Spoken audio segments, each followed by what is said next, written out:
Hi everyone, my name is Rebecca. Let's talk about makeup. So today I wanted to do a quick recap of January with you. I just wanted to go over how I'm doing on my no buys and my low buys. I've got some category specific no buys and low buys. We'll go over those together. And we will take a look at my empties, products that I have finished up during the month of January. A couple of things that I have decluttered, and also a few things that have entered my collection. If you are a no buy or low buy and you're trying to avoid any content, new product content, or if you're just not into seeing the new, I'm actually going to take those few things that have entered my collection and I'm going to put them at the very end of the video. I will have chapters down below. You can skip around as needed.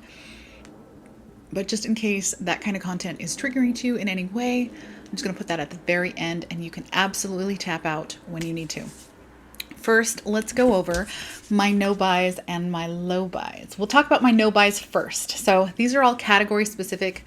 I discussed these with you in my numbers video at the beginning of the year. The categories that I am on a no buy for. So this is, I don't need any more purchases in these categories for the year of 2024 are concealer. Got plenty of concealer.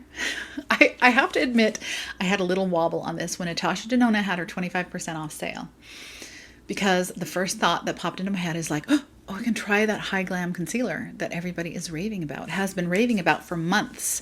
It was in a lot of people's end of year favorites. And I was like, oh, I can try it. And there's just nothing like a good sale that gets me. But then I thought, Rebecca, you have 11 concealers. Majority of them you really, really enjoy. I really love the Huda Beauty Faux Filter. I really love the House Labs Triclone Concealer. Those are two great ones. How much better is this high glam going to be than those two? How much better could it be that I would need a completely new concealer? Because at the end of the day, even if it's a really, really good concealer, it's still just a concealer. It's not going to do my laundry for me. You know what I'm saying? It's not gonna take 10 years off of my face. It's just a concealer. So I was able to collect myself and resist that impulse. But man, I did have a little bit of a wobble there. The next category that I am on a no buy for are correctors. So those are peachy under eye correctors, any kind of color correctors or foundation mixers. I am stocked up. I've got everything that I need. I do not need any more in that category. Same with setting sprays, contour products, powder, highlighter, liquid liners, and mascara. Now, little asterisk by the mascara. I am considering putting the mascara into a low buy instead of a no buy.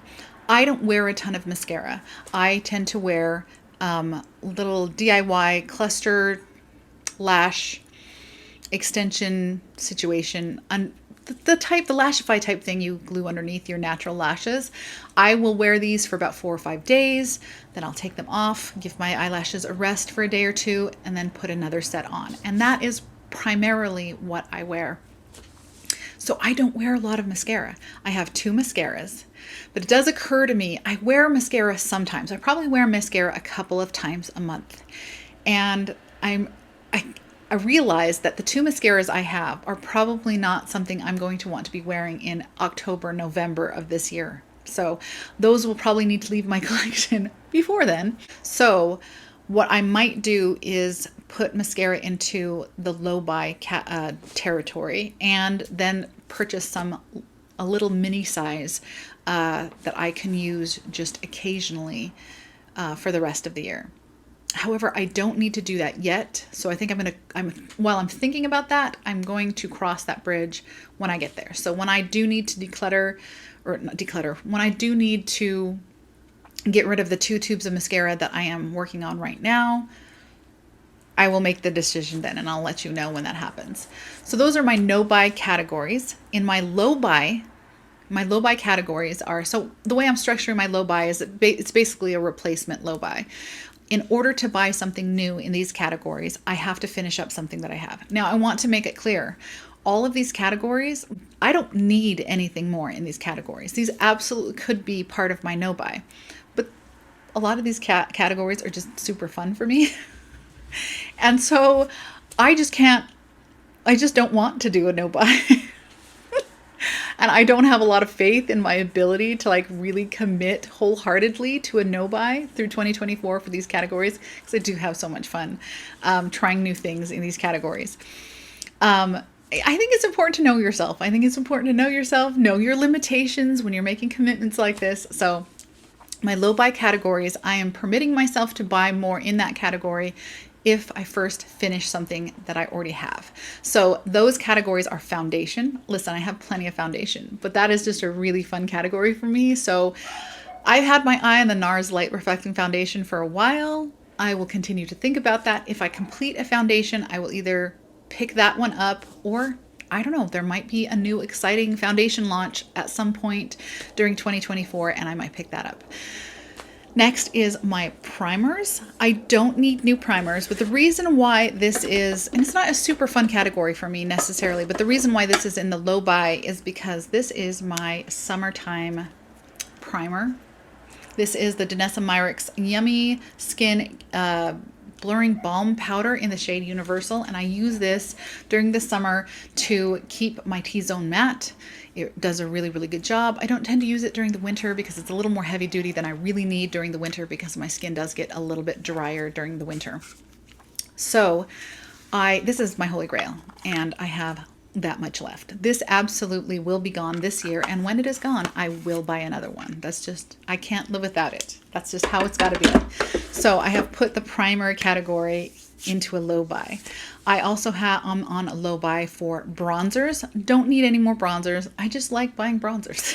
I like trying new ones. So I do want to kind of like be judicious with those purchases. So I am putting the restriction on myself that I need to finish one of what I already have in order to buy a new one. And I think that is an attainable goal for me. I am also on a low buy for eye primer. Again, not a super fun category for me necessarily, but I only have one glitter glue. Obviously, I don't need more than one glitter glue, clearly.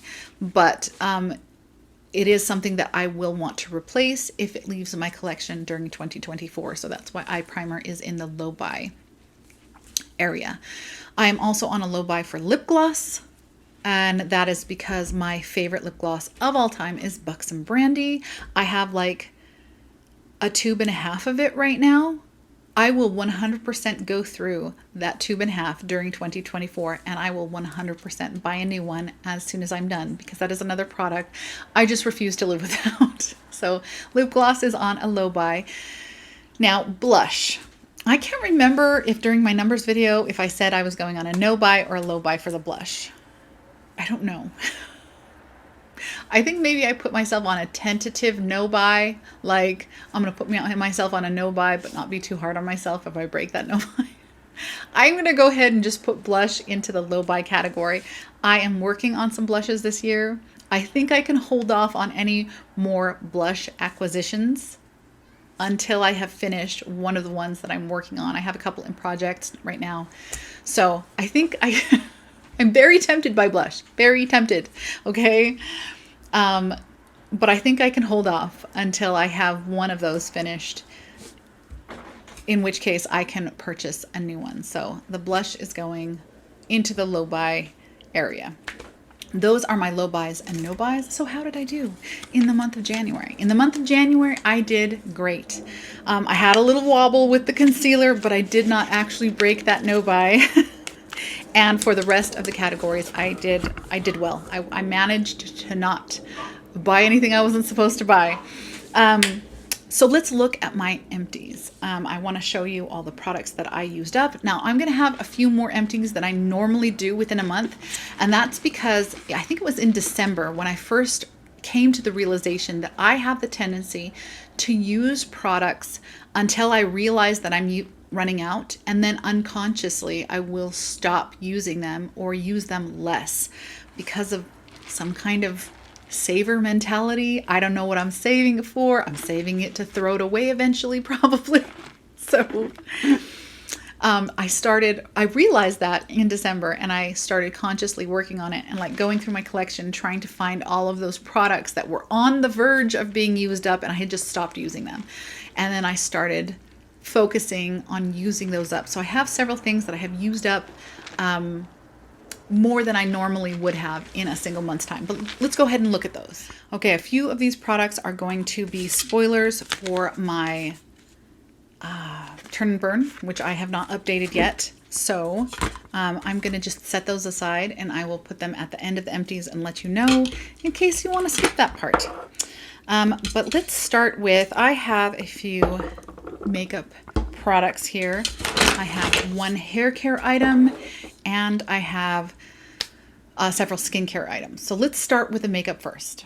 Okay, for makeup, I finished the Sephora Perfection Mist Nude Glow. This is like an aerosol finishing spray. It kind of gives that glass skin appearance. I would just use it on the high points of my face.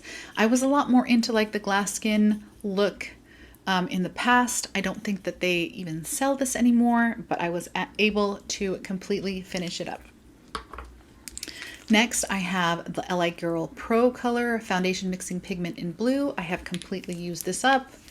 The bottle is empty. The little straw thing broke off inside there, but I scooped out as much as I possibly could.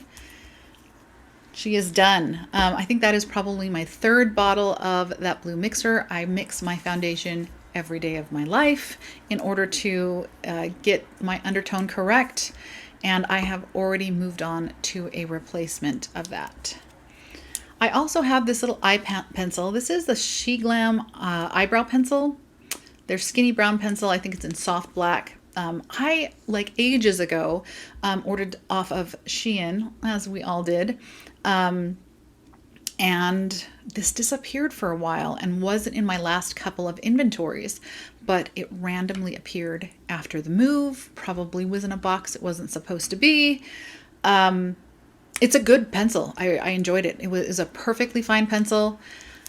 I will not be buying it again. I wouldn't mind finding another pencil that is this economical. I just would like something maybe a little more ethical. But I'm not holding my breath.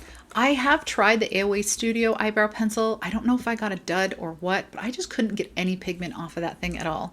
If any of you use the AOA Studio brow pencil, does it work for you? Did I get a dud? Let me know whether or not I should try again with that pencil, because honestly, I would not mind paying less than $2 for an eyebrow pencil, because I do find a lot of them are very interchangeable. As long as you can get the color right, most of them perform the same, in my opinion. Next, I do have this AOA Studios Sculpt Effects Contour Stick in the shade Nutmeg. This was a really lovely contour. It is completely done. It won't twist up any further. It was just a little crayon. It was super blendable. It was a lovely shade. It was not too deep or too cool. Yeah, it was a great contour. I would repurchase if I didn't have several other contour products to work through first. So really enjoyed this one. No idea what happened to the cap. And sort of a makeup adjacent product is, this is my Lash Links eyelash adhesive. It's what I use to glue these cluster lashes on underneath my natural lashes. This is my favorite glue. I get the best longevity out of this one.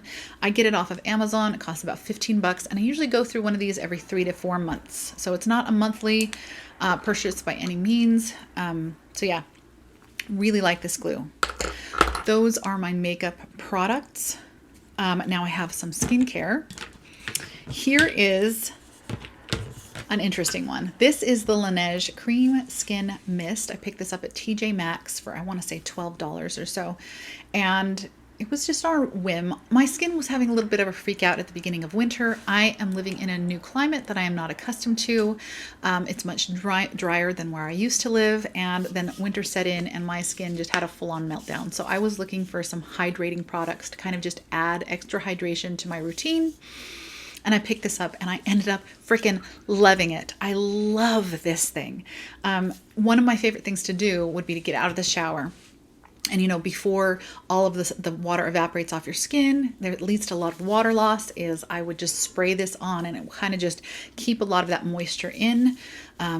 Really, really lightweight on the skin, but surprisingly hydrating. I have used other hydrating facial mists, and this is the most hydrating of all of them that I have tried. I would spray this on and I would feel as though I had put a substantial moisturizer on. Really, really Really enjoy this lovely, lovely formulation. The tragic thing is it looks like it's been discontinued, which makes me so sad. It's probably the reason I found it in TJ Maxx. If I ever find another bottle in TJ Maxx, I will 100% pick it up. I just don't know if that's going to happen. Really love this. And we'll talk about that a little bit more at the end of the video. Next, I have this Asterwood Matrixyl 3000 and Argireline Peptide Serum with hyaluronic. Come on, Rebecca, you can do this. Hyaluronic acid. There we go. We did it. I knew we could get there. Okay. It was a decent serum. I didn't notice anything significant, any significant improvement with my skin. It offered a little bit of hydration underneath my nightly moisturizer. It was fine. I don't know if I will repurchase it. I do have a tiny little deluxe size of this Laneige lip sleeping mask that I finished up. I have owned a couple of the full sizes in the past. This is the berry. I really like it. Here's my struggle with the lip sleeping mask. I enjoy the experience of applying this. I like the scent. I like the fragrance. I like the feel on the lips. It's lovely. And I do really like this as a nighttime step. Do I think it's more effective than Aquaphor? No, I think it's about as effective as Aquaphor. And if Aquaphor is like pennies on the dollar cheaper than this. Okay, maybe not that cheap, but I can get a little tube of Aquaphor for a couple of bucks. Oh, probably these days, probably $4. And opposed to the $20 that it costs me, is it $20 or $25 to pick up a full size of this? I just don't know if I can justify that in this economy when I'm paying as much for groceries as I am, So I will probably at some point in my life repurchase a full size of the Laneige because it is a really lovely product and I do love the experience of putting it on. It's a nice addition to my skincare routine. It feels very luxurious and pampering. It's not part of my budget right now. You know what I'm saying? I do have a little fragrance. I have a fragrance empty. This is the Nest New York Seville Orange. I have a I have a travel size of this that I am about halfway through. I just love this fragrance. It's just the perfect amount of sweetness and freshness. It's one of my absolute favorites. Really, really love this fragrance. And this one is empty. Then I have two moisturizers. So basically, I went on a hunt for moisturizer after I used a little deluxe size of the Tatcha Dewy Skin Cream. And I was really impressed by the fact that even in this drier climate that I'm in, even with my skin having a little bit of a freak out with the drier climate and the cold weather, I was able to put that on my face before bed, go to sleep, and then wake up still feeling hydrated. Everything else that I had used, including the CeraVe Moisture Cream, I would put that on my face, and in the morning I would feel like it had just all disappeared. Like my skin had just soaked it all up, and I almost felt like I'd never put on moisturizer. So I was on the hunt for a moisturizer that I could put on at night and I could wake up and I would still feel hydrated. And I bought a few different ones. I tried this Innisfree Nourishing Cream with ginger honey. It wasn't there in the morning. I put it on at night, not there in the morning, just not hydrating enough. So I ended up using this as a daytime moisturizer, and that was fine. It was fine. It was fine. It's gone. I don't think I will repurchase. And then at TJ Maxx, I picked up this Eve Lom Moisture Cream. Eve Lom, I'm not sure how that's pronounced, but this is the 50 ml jar. I picked it up for $25, and this absolutely was a replacement for me for that Tatcha cream. Unfortunately, while I was able to pick this up for $25 at TJ Maxx, at any other retailer, I think the minimum price I can find the 50 ml jar for is like $70. So basically the same price as the Tatcha Dewy Skin Cream. I think at some retailers I saw it for as much as $120. And that is not, no, I'm not paying that much for a moisturizer. So I really enjoyed this while it lasted, and the hunt continues. My one hair care product is a can of the Batiste Dry Shampoo. This is the original Classic Clean in the larger can size. I finished this. I use quite a lot of this. I try to shampoo my hair as little as possible, partially for the health of my hair and partially because I don't like styling it. I want to do that as little as possible. So, and I do find I can style my hair and it will last several days, obviously as long as I don't wash it. So I use the dry shampoo to kind of prolong my blowout, and yes, it has a significant white cast, especially in my very dark hair, but I do find that I can get around that if I spray a good amount of this in my hair the night before I feel like I'm going to need it. Then I can wake up in the morning, white cast is gone, but I really do feel refreshed and, you know, like my hair is clean. So, and also I found if I do it that way, there's a lot less of that gritty texture that sometimes comes from dry shampoo. If that's not your favorite aspect of dry shampoo, I do know that a lot of people with very fine or thin hair do like that gritty texture because it helps build body for them. But if you don't like the gritty texture, try putting your dry shampoo in the night before. So the remainder of my empties are items from my Turn and Burn, which I have not yet updated. So if you would not like spoilers for that, you can skip to the next segment. I've got chapters marked down below. Otherwise, let's go through these. I finished up the Drunk Elephant Best No. 9 Jelly Cleanser. I cut it open and got all the rest out. There was actually quite a bit left in there after the pump stopped working. I do really love a cleanser with this type of dispenser. Enjoyed this, but it was just a cleanser. It was a good cleanser, but it was just a cleanser, and I would not ever pay Drunk Elephant prices for something I'm just going to wash down the drain. You know what I'm saying? Nope, not for me. Radiancy cream from Laneige. I have this little deluxe size. It is a vitamin C cream. Very nice. I feel like all of Laneige's products have a very pleasant, sophisticated formulation, and I did really enjoy that. Last, I have this little foil sample of the Chanel Ultra Latant foundation. I swatched both of these and then used this as the majority of this. Obviously, some of it's dried on the foil there as a cream bronzer, which was nice. I'm actually going to keep this little foil, this little card. I like to put these in a binder for future reference if I ever do want to, with a little note. I have a little sticky on it, letting me know that the B30 is a good depth for me. It's a little peachy, but that's a good thing for me because the chances of me finding a direct undertone match in Chanel's range is like almost zero.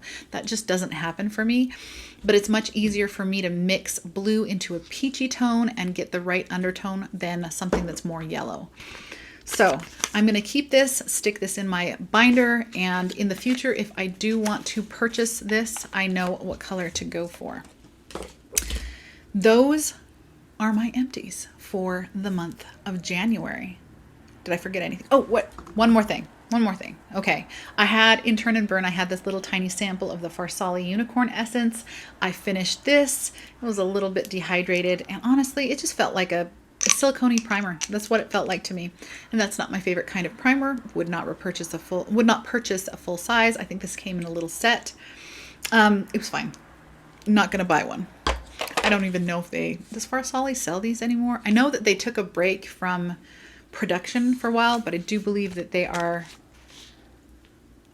selling products again. I just don't know if it's the same lineup. I haven't bothered to look. I probably still won't. I'm not interested.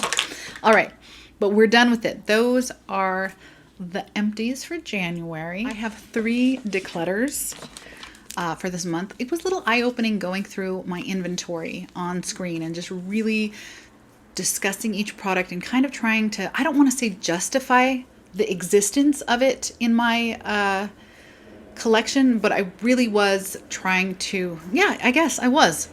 trying to justify the presence of certain things in my collection. And there were certain things that I just couldn't justify.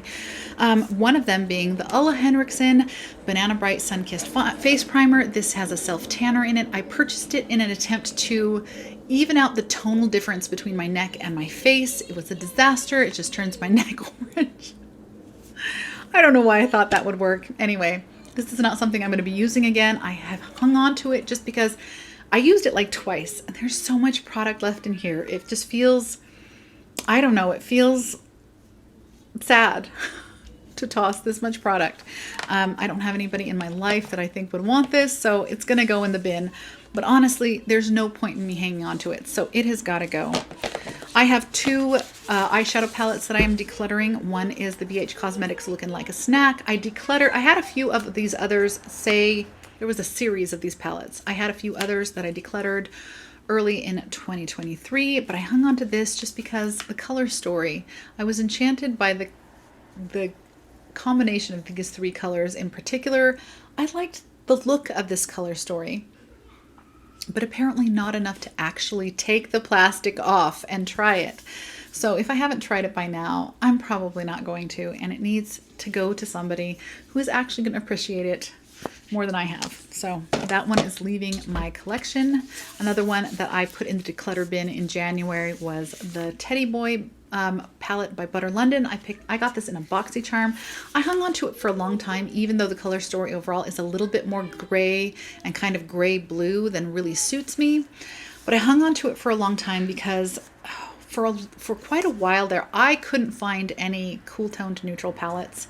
We got a lot of them last year, and I know it's no longer necessary in my collection. It's kind of redundant at this point. It didn't 100% suit me to begin with. The shimmer's a little bit lackluster. The mattes are okay. To be perfectly honest, the performance was fine. It's about on par with the Milani Soft and Sultry palette, which is not my favorite formula, but perfectly workable. The thing is, I don't know, this color story is a little too gray and a little too blue, even for me. I do like a cooler neutral palette. For a long time, this was the only one in my collection, so I felt like I couldn't get rid of it. That is no longer the case, so it is time for this one to go. That is my declutters. Let's take a look at what entered my collection during the month of January. If this is a trigger point for you, if you're trying to stay away from the new, if you're on a no buy or a low buy and you don't want to be tempted into any new purchases, I 100% understand. I support you. You can do this, okay? So if you want to click out now, thank you so much for spending this time with me, and I hope I will see you in the next one. Otherwise, stick around and we will look at what entered my collection during the month of January. I had a few new hair care, skincare, and makeup items enter my collection. I'm going to go over the hair care and the skincare first, and then we'll end with the makeup. So I purchased these two. This is the Joico Joyful Volumizing Conditioner and Shampoo. I have been using their moisturizing shampoo for a while now and enjoyed that, but I noticed after I cut some length off of my hair in November that my hair was starting to feel a little bit weighed down. I have very fine hair. I just have a lot of it, but the individual strands are very, very fine. So because of that, sometimes I can feel a little bit weighed down by the products I'm using. So I switched to the volumizing shampoo, and I am really enjoying that. I actually did not intend to buy the conditioner at all. I intended just to get the volumizing shampoo and use some conditioner I already own. Unfortunately, I just wasn't paying attention when I went and picked this up from TJ Maxx. No, I picked this up from Marshall's. It's still got a Marshall sticker here. And I picked this up thinking it was shampoo. My brain wasn't working that day. And I didn't realize my mistake until I was actually using it in the shower. Good times. So I went back, I headed to a TJ Maxx and I picked this up. Each of these was $10. I am enjoying them, even though the conditioner purchase was technically unnecessary. I also picked up a new can of the Batiste dry shampoo. I picked this up at Walmart for like $15. Doesn't that seem a lot more steep than it used to be? I kind of feel, there's my ghost drawer again. Kind of feel like these used to be cheaper. I mean, I know this is the large can, but I swear they used to be cheaper, didn't they? Well, the price of everything is going up. It shouldn't surprise me that much. But yeah, I finished one, and so I repurchased. Love that dry shampoo. For me, yes, the white cast is intense. I know they have a version for brunettes, but I don't find it to be nearly as effective. But Batiste is absolutely the most effective dry shampoo that I have ever used. So I am pretty committed to that particular brand. The last hair product that I purchased in January was this little Got To Be Powderful Volumizing Styling Powder. I remember I used to own one of these ages ago, and it's the sort of thing where you just part your hair and then you sprinkle a little tiny bit of this powder and it gives you a fair amount of volume. It's a good, less damaging solution to back combing if your styles usually include any back combing. Yeah, it adds a lot of volume. You just have to be careful to only use a tiny bit. I bought this off of Amazon. I got it in a 2-pack. It cost me about $17 for the 2-pack. It's going to last me the rest of my life because you only use the tiniest bit. If you use too much, your hair is going to end up sticky.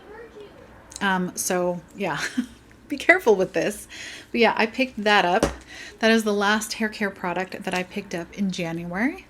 I did pick up some skincare items. I talked in my empty section about the Laneige cream skin mist and how sad I was when it was gone. So I actually got online and I went on a hunt to find any retailer who is still selling this product, which does seem to have been discontinued. I found a couple more bottles on Beautylish and I bought 2 of them. So this is the one I'm working on right now. I've got a backup. When these are completely gone, I will be very sad. I don't know, maybe I will find a replacement for it by then. This is a pretty interesting and unique, I know it's not a unique product. I know a lot of people do hydrating mists, but I've never found one that was this lightweight and yet this hydrating on the skin. Really enjoyed this product. Spent a little more on it than I really should have. I think it worked out to be about 20 bucks a bottle on Beautylish. I spent about $5 on shipping. $5 or $6 on shipping. So that ended up being $45 order from Beautylish. It's a little steep, but man, I was not ready to say goodbye to this product. So that joined my collection. After finishing the Eve L'Homme Moisture Cream, I was on the hunt for a new nighttime moisturizing product, and I saw this product by Holika Holika. I have owned one of their foundations before and was really impressed by it. So I just decided to pick it up. And I saw a full size of their Honey Royal Actin Glow Cream, but then I saw this little set of the Glow Cream plus a little Propolis ampule. And so I bought this little set. I think it was about $13 for the little set of the 2 of them. This is hydrating, but it is highly fragranced to the point where it stings a little bit when I apply it. If my skin is if I've been using a lot of actives, which I usually do, this stings a little bit. It is highly fragranced. I mean,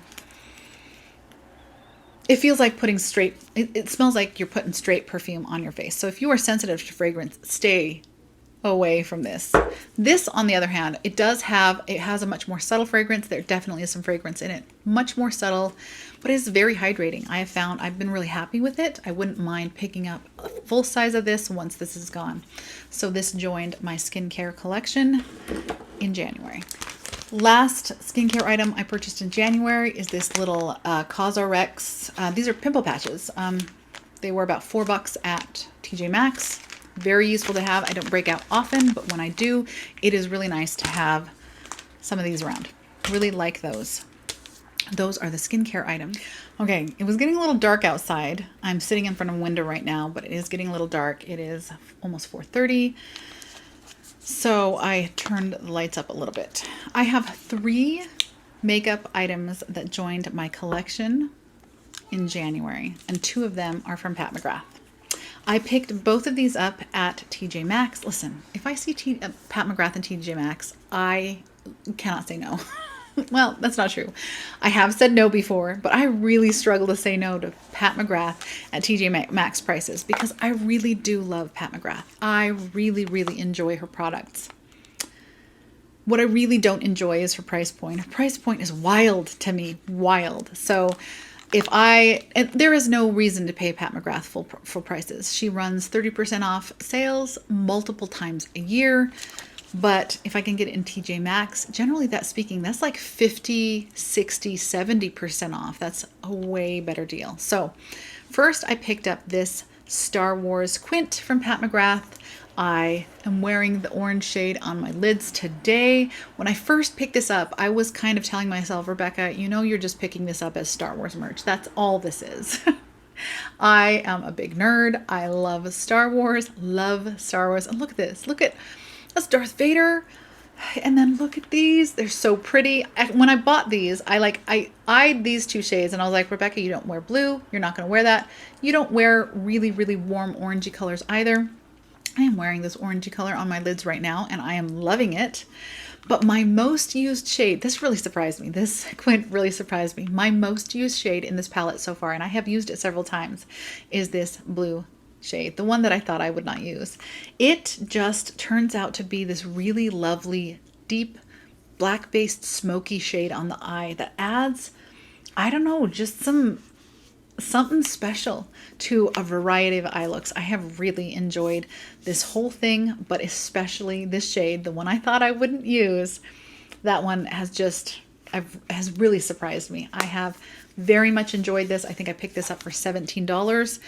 Those are the prices I want to pay for Pat McGrath. I am so pleased with this find. I'm especially pleased. I would have enjoyed it even if it had ended up being Star Wars merch and just sat on my shelf. But I'm especially pleased with the fact that I'm enjoying the products that are inside it as well. The second Pat McGrath product that I picked up was another TJ Maxx find. And this is the Pat McGrath Quad, the Divine Rose Luxe Quad in Eternal Eden. Now, a little over a year ago, I almost bought this for myself, but then just couldn't pull the trigger because of the price tag. And I have regretted it since. I've been like, every time I've seen someone use this online or have looked at Pat's page and seen this on her page, I've been like, those pinks though. I do love a good pink. Now, is this wildly unique in my collection? No. Is it wildly unique in my Pat McGrath collection? Not especially. I don't think I have this shade from her. I'm sure that I probably have something similar to this, maybe in Natasha Denona's Love Face palette. I think one of the pinks might be similar to this one, but I don't know. Listen, this is just so stinking pretty. Why don't we swatch? We're here. It's just so stinking pretty. And this is just a perfect little travel palette, in my opinion. Just stick that in my carry-on or my handbag. I just love this color story, and I can't be mad at having it, especially because I only had to pay $25 for it, as opposed to what I think the 60 something that she generally charges full price on her site. Sorry, not sorry. I'm pleased to have found that. Oh, and just for fun, let me swatch the Quint for you because she swatches so nice. So I'm going to start with this here and I'm going to go all the way across. Oh my goodness, that is very soft. Forgot. These Quints, you have to be super careful to not squish the shades because they are very soft. This is that first shade. It is a pretty common reflective champagne shade. Common in her. Do you see the lovely, it's almost a sheer, when I swatched it, I was like, oh, that's not very impressive. But I almost feel like the sheer smoky quality of that blue is what makes it so wearable. I've added it to several looks and really enjoyed it. Here is that heck of a copper shade. If you like a copper, I didn't think I would, but I am loving it with this eye look right here. This eye look is something that I put together I used all of my deck of panning products on my face, plus a few other products from other projects just to round out the full face. Love how it turned out, and I really like that pop of orange on the inside corner there. Then there is this mossy green shade. I think that's very similar to the mossy green shade that's in the Midnight Sun palette. I haven't swatched them together, but they look very similar to me. And then this last one. Ooh, I need to wipe my fingers off. Hold on. The last one is this bronzy taupe color. There on the end. Oh, they're just so pretty. delicious. I am very pleased with both of those palette acquisitions. My last makeup product that entered my collection in January is this lipstick by Buxom. It's what I'm wearing today. It is in the shade Influencer. Now on the box, I think I went on this rant in my lipstick inventory video because I didn't get around to filming the lipstick inventory video until like halfway through January. So this is in there. The box had a swatch on it that was way more purple than this ended up being. It still has a purple undertone to it, and I was a little disappointed that it wasn't more purple, but it is still definitely, I don't know why I'm swatching it. It's already on my lips. You can see it. I'm gonna put it there anyway. It is still 100% right up my alley. Really am enjoying this. The formula is nice. This is their full-on, it's supposed to be a plumping lipstick. I don't think I noticed any plumping or any tingle or anything like that. Maybe a little bit of tingle. Let me try.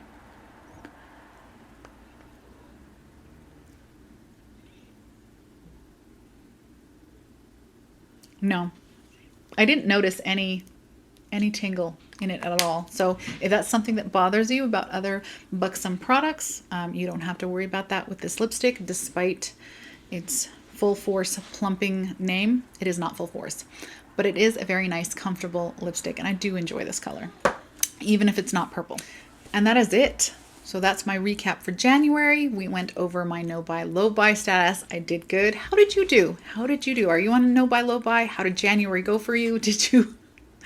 I had that wobble over that Natasha Denona concealer. Man, I was on the site. I was really thinking about it. I managed to not break my no buy. How did yours go? If you are on one, we went over my declutters, my empties, and the things that entered my collection. I hope that this was fun for you, informative, entertaining, some kind of positive adjective. Thank you for spending this time with me. I hope I will see you in the next one. And until then, bye.